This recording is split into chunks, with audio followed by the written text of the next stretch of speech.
Hello, I'm Mario Toneguzzi, managing editor of Canada's podcast. Joining me today is Samantha Villiard, who is regional vice president, of Remax Canada. Thanks for joining us today, Samantha.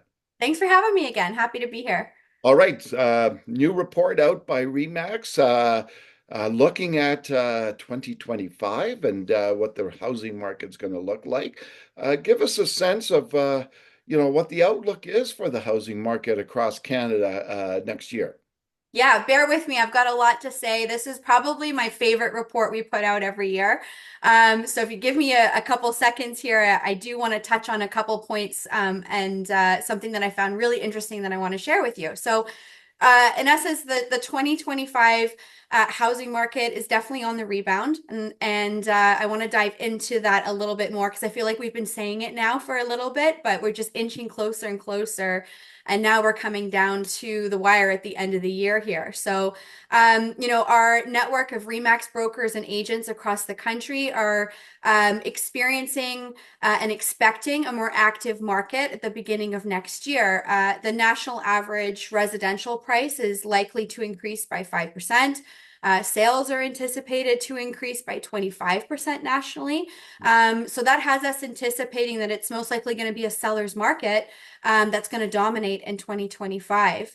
The report, when we had surveyed Canadians, 36% of them are still optimistic about the housing market improving next year, which shows us an amount of confidence that we haven't seen in one particular demographic I want to get to in a second. But, I just want to remind people as well, and I think our network are reminding them as well, that we want to remain realistic going into next year. So the boost in sales, coupled with limited inventory we're seeing really from coast to coast, except Calgary and Edmonton, but we can come back to that.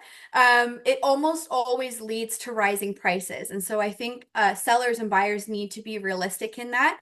But essentially, that's the trend that we're seeing, this consistent trend we're seeing, which is a great thing to see is starting into fresh January 2025. The most interesting thing of this report that I want to jump into is that because of that renewed confidence that I mentioned, the most notable thing that we had heard from our network across the country is that the market is being driven by first-time home buyers. Hmm. And so 81% of the regions that we surveyed all noted that first-time home buyers are the key demographic that are anticipated to really drive the market in 2025. So what does that mean? Why are these young adults and millennials all of a sudden jumping in?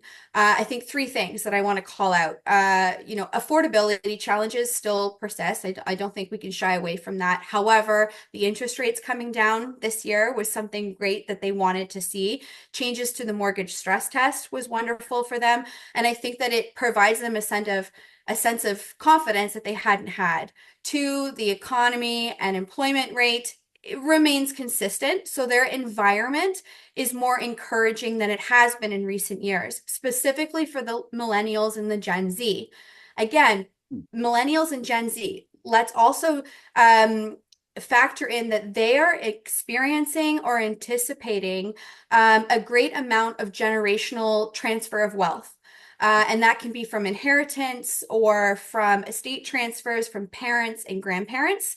And so that's going to give those millennials and Gen Z a little bit more financially, some padding so that they can invest in real estate because we know that that is still very much a big dream and a need and a want of our Canadians. So all that being said, we're definitely seeing a stronger sense of consistency, coupled with this confidence from first-time home buyers. I'm really positive about it, and I'm seeing that this market is going to be heading towards that rebound that we've been waiting for. Let's talk about the first-time buyers. So, what will that translate into in terms of sales, in terms of specific product categories? Are we looking at the condos, townhomes, and obviously the sort of the lower, for lack Yep. of a better word, Yeah. lower Entry level. Yeah. entry Entry level level. Yeah. homes? Absolutely. And again, I think, everyone's being more realistic. Sort of the last couple of years, the 2020, 2021 sort of crazy years are behind us now. So I think people are going into the market being more realistic. They're going to have financial support from the bank of mom and dad, however that transpires. And I think, yeah, that's where we're going to see the condo market have a spike. We're going to see those townhomes have a spike. And then there's the baby boomers who are looking to downsize as well. So there is that movement, that natural movement that we're going to see. And again, it's just something to lean into a professional real estate agent to help you navigate what is that market, what are the options available to me now that I have sort of this a little bit more optimism in this new year. Where are we at with listings in Canada right now, and heading into 2025? I know that it had been an issue for a little while there. Not enough Yeah. places out on the market to fill the demand. So where are we at today? Yeah, still limited inventory. I think we still see that in a lot of the major markets is we're just not able to build fast enough. And that again, I mentioned those baby boomers that have a majority of the bungalow homes, the single detached family home, residential homes that are the most desirable, and they're staying in there longer. And that's because they're healthier. They're staying healthier longer. They're able to, maintain the gardens, go up and down the stairs. They're not needing to downsize. And so I think that we're still going to be faced with limited inventory throughout the country. And that coupled with increasing sales, and then obviously now this new demand that's going to be coming in with these first-time home buyers, it's going to raise the prices. It's going to make a very interesting next year. That's for sure. Let's talk about the younger generation. We've had so many reports out there in the last few years just about the rental situation, right? And how this is the kind of prime demographic that would wants to get into rentals. And then there was more reports about more, that it's become a lifestyle. Renting had become a lifestyle for more and more people, as opposed to not just strictly an affordability thing. Um, why do you see young people wanting to own a home? Yeah. So I think it's, we know a lot of the major markets. Think about Toronto, for example, Vancouver. The rentals, the price for rentals it's so high. It ends up being the same as what a mortgage payment would be.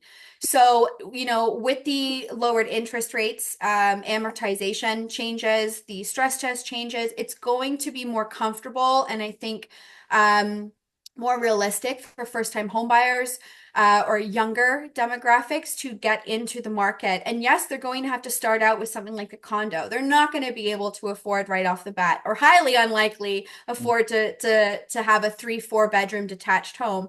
But they're also looking at outlying markets. So maybe not downtown Toronto, which would be ideal for work and walking distance to, their amenities and the quality of life that they want to create. But they're going to have to look elsewhere. And again, that's where understanding a report like this and reading it on the website, but also touching base with your local realtor to understand what is available to me and what does that look like financially? What can I afford versus renting versus owning? And I think right now it's almost it makes sense to look at both. I guess the pull for a young person, and obviously, if you're looking at me, I'm not young, so I'm way past that. So, but obviously, for the pull is kind of the nostalgic, like this is where and how I grew up, right? Yeah. And as if you're a younger person that's getting a little older and starting to look at family and stuff like that, I guess that pull to home ownership. That's where it comes from, doesn't it? Yeah, and I think that dream, it's still there. And as a young person, as we grow, we mature, we start to establish what is my future going to look like. I want equity. I want something to leave to my children when that point comes. And so I think that people are just, like I said, being more realistic and weighing what those options are. And I think home ownership is a wonderful dream to have, and it's becoming more and more realistic and attainable. All right, wonderful. Thanks, Samantha, for joining us today. Happy to be here. Thanks so much. Bye now.